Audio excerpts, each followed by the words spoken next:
ٹھیک ہے. اس طرح سے جب آپ بچے کو اس طرح سے انوالو کریں گے تو پھر وہ گروپ ڈسکشن کا یا گروپ اسٹڈی کا جو یا گروپ کے اندر ان کو آپ جو لرننگ کا پروسیس ہے وہ بیٹر رہے گا. لیکن اگر ایک بچے کو آپ اس کی اسپیڈ بڑھانا چاہ رہے ہیں, بڑھنا چاہ رہی ہے, یا وہ اپنے آپ کو خود سیلف اسٹڈی کے ذریعے گروپ آگے بڑھانا چاہ رہا ہے, اس کے پاس ٹائم لمٹ ہے اور کلاس لیول بھی ہائی ہے, تو پھر انفرادی اسٹڈیز دونوں کا بلینڈ جو ہے نا وہ ساتھ ساتھ ہی چلے گا. ڈیپینڈ کرے گا کہ آپ کے سامنے اس وقت ٹاسک کیا ہے, آپ بچے سے کیا چیز, بچے کو کس گول تک لے جانا, آپ نے کیا گول سیٹ کیا ہوا ہے کہ آپ بچے کو کیا سکھانا چاہ رہے ہیں. تو اگر تو کوئی اسکل ہے تو پھر آپ اس کو اسی میں ڈالیں گے گروپ لرننگ میں, اور اگر اس کی اپنی پریپریشن ہے تو پھر آپ اس کو, یا اس کی اسپیڈ ہے, یا اس کا کوئی ٹاسک ہے جو اس نے انڈیویجولی وہ کرنا, تو پھر وہ انڈیویجول اسٹڈی جو ہے وہ بہت ضروری ہوتی ہے. جیسے خاص طور پر ایگزامینیشن اورینٹیڈ سسٹم میں دیکھیں تو پھر اس وقت جب پورا پروسیس سے بچہ گزر چکا ہوتا ہے, اس وقت وہ انڈیویجول اسٹڈی پہ بھی بہت زیادہ گین کرتا ہے, بہت زیادہ پریپریشن اس کی ساری ڈیپینڈ ہی اس پہ کرتی ہے. میم اب ہم موجودہ تعلیمی نظام کو دیکھیں تو بہت سے ایسے طریقے ہیں جن پر مزید توجہ کی ضرورت ہے. تو آپ کے نزدیک ہمارے تعلیمی نظام میں کون سی چیز کی نمایاں کمی ہے؟ بیٹے دیکھیں, پاکستان کے اندر اگر ہم دیکھیں تو پیرالل کئی سسٹم چل رہے ہیں. پرائیویٹ اسکولس کا سسٹم ہے, گورنمنٹ اسکولوں کا سسٹم ہے, پھر مدرسہ سسٹم ہے. تو ہر کسی کی اپنے اپنے وہ پرابلمس ہیں, لیکن جو مین ڈرا بیک ہے نا وہ ٹیچر ٹریننگ کا ہے کہ ہمارے پاس ٹیچر اس طرح سے ٹرینڈ نہیں ہے. پرائیویٹ سیکٹر کے پاس بھی اور گورنمنٹ سیکٹر, حالانکہ بہت ساری ٹریننگ ورک شاپس چیزیں ہوتی ہیں, لیکن اگر آپ یہ جو ہمارے ڈیولپڈ کنٹریز ہیں, ترقی یافتہ ممالک ہیں, ان کا اگر آپ ان کو اسٹڈی کریں, ان کے ٹیچرز کو دیکھیں, وہاں سرٹیفائڈ ٹیچرز ہیں. جب تک وہ ٹیچنگ کا سرٹیفکیٹ حاصل نہیں کر لیتے, جب تک وہ سارے مراحل سے گزر نہیں جاتے, تب تک ان کو ٹیچنگ کی جاب نہیں ملتی. تو ہمارے ہاں جو مجھے لگتا ہے سب سے بڑا ڈرا بیک ہے نا وہ ٹیچر کی ٹریننگ کا ہے. ٹیچر ٹریننگ جو ہے وہ بہت سارے فیکٹرز ہیں, فنڈز کی کمی ہے, بہت ساری چیزیں ہیں, ان سب باقی سارے فیکٹرز کو اوور کم کیا جا سکتا ہے, لیکن ٹیچر کی ٹریننگ کا کوئی آلٹرنیٹ نہیں ہے. اگر ٹرین ٹیچر ہے نا, اس کے پاس کوئی ایویٹ نہیں ہے, اس کے پاس کوئی ٹیکنالوجی نہیں ہے, وہ گراؤنڈ میں بیٹھ کے بھی بچوں کو پڑھا سکتا ہے. اگر وہ ٹرینڈ ہے, وہ را مٹیریل سے بہت ساری ایکٹیویٹیز بنا سکتا ہے, ایویٹس بنا سکتا ہے, چیزیں بنا سکتا ہے, اس کو میتھڈس آتے ہیں بچوں کو انوالو کرنے کے, تو پھر وہ ڈیپینڈ نہیں کرتا چیزوں پہ. لیکن ہمارے پاس سارے ریسورسز ہیں. پرائیویٹ سیکٹر میں دیکھیں بہت زیادہ ریسورسز ہیں اس وقت, آئی ٹی کا کتنا بڑا کنٹریبیوشن ہے, لیکن اگر وہاں ٹیچر ٹرینڈ نہیں ہے تو وہ پھر کسی کام کا نہیں ہے. تو ٹیچر ٹریننگ کی فیکٹر ہے. جیسا کہ بچوں کی سماجی تربیت صرف گھر کی ذمہ داری نہیں بلکہ اسکول بھی اس میں اہم کردار ادا کرتے ہیں. تو میم اساتذہ بچوں کی تربیت اور کردار سازی میں کیسے کردار ادا کر سکتے ہیں؟ بیٹے دیکھیں, اس میں جو بات سمجھنے کی ہے نا وہ یہ ہے کہ جو سوشل سکل یا سماجی تعلیم جس کو آپ کہہ رہی ہیں, یہ ہم نے ڈیٹیچ کر دی ہوئی ہے. جی, ہم جو ابھی تو سینیریو تھوڑا سا چینج ہوا ہے, تھوڑی سی اسکلس کی طرف جو ہے وہ جو ایجوکیشن نے ٹرن لیا ہے. ادروائز پہلے جب مارکس کی ایک اسپیڈ تھی, دوڑ تھی نمبروں کی کہ اتنے نمبر لینے, اس وقت تو کوئی اس طرح کی چیز ہی نہیں رہی تھی.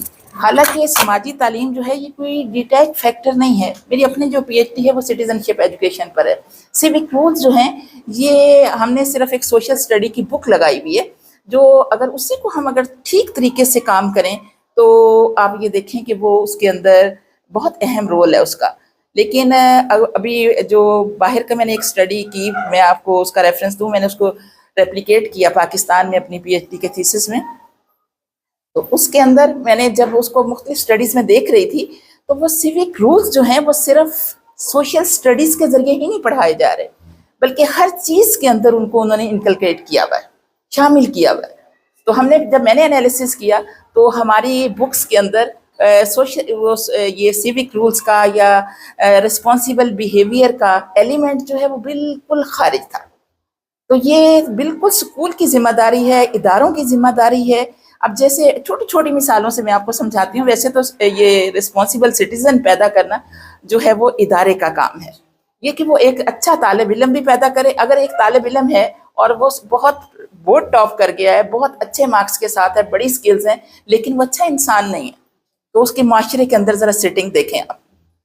وہ چور ہے, وہ ڈاکو ہے, وہ لٹیرا ہے, وہ کسی بھی فیلڈ میں چاہے وہ کسی بھی سیٹ پہ بیٹھا ہو, تو اس کا وہ وہاں پر بھی چور اور ڈکیت ہوگا. لیکن اگر ہم نے سیوک رولز کو، سیوک ایجوکیشن کو، سٹیزن شپ ایجوکیشن کو فوکس میں رکھا ہو تعلیمی اداروں کے اندر، تو بچے کو پتا ہو کہ بچے کو اس کے لیے نا ہم نے بالکل فرق کر دیا کہ یہ میری ذمہ داری نہیں ہے، یہ ادارے کی ذمہ داری نہیں ہے، یہ والدین کی ذمہ داری ہے، یہ ٹیچر کی. حالانکہ یہ ہم سب کی ذمہ داری، اور ٹیچر کی تو بہت اہم ذمہ داری ہے اس میں. ابھی جیسے یہ ادارے کے اندر ہی بیٹھے ہوئے ہیں، تو بچے کو پتا ہو کہ میں نے لائٹ، وہ کہتے ہیں میرے کوئی گھر کی لائٹ تو نہیں ہے کہ میں اس کو بند کر کے جاؤں. بچے کو پتا ہونا چاہیے کہ یہ ہمارے ملک کی لائٹ تو ہے، میرے کنٹری کی لائٹ تو ہے، یہ ہمارا ایسٹ تو ہے، ہم اس کو کیوں ضائع ہونے دیں. جیسے میم دیکھیں کہ گاربیج گرا ہو تو بچے کہتے ہیں اسکول ہے، گھر تو نہیں ہے، تو ہم کیوں اٹھائیں. لیکن اس میں ٹیچر کا رول یہ ہے کہ اگر ٹیچر جاتا وہ اٹھا لیتا ہے نا. میں آپ کو بتاؤں ایز اے ہیڈ میں نے کام کیا، اور ہمیشہ ایز اے ہیڈ ہی کیا. بہت دیر میں نے تھوڑی دیر ٹیچنگ کی اور ایز اے ہیڈ کیا. میں نے بچوں کو یہ کہا نہیں ہے کہ آپ یہ ریپر اٹھائیں، ڈیوٹی ضرور لگائی ہوتی تھی، لیکن میں as a head, as a principal جاتے جاتے جتنے ریپر راستے میں ہوتے ہیں وہ اٹھاتی ہوں. اور میں ایک ریپر اٹھاتی ہوں، میں آپ کو بتاؤں، باقی مجھے اٹھانے کی ضرورت ہی نہیں پڑتی.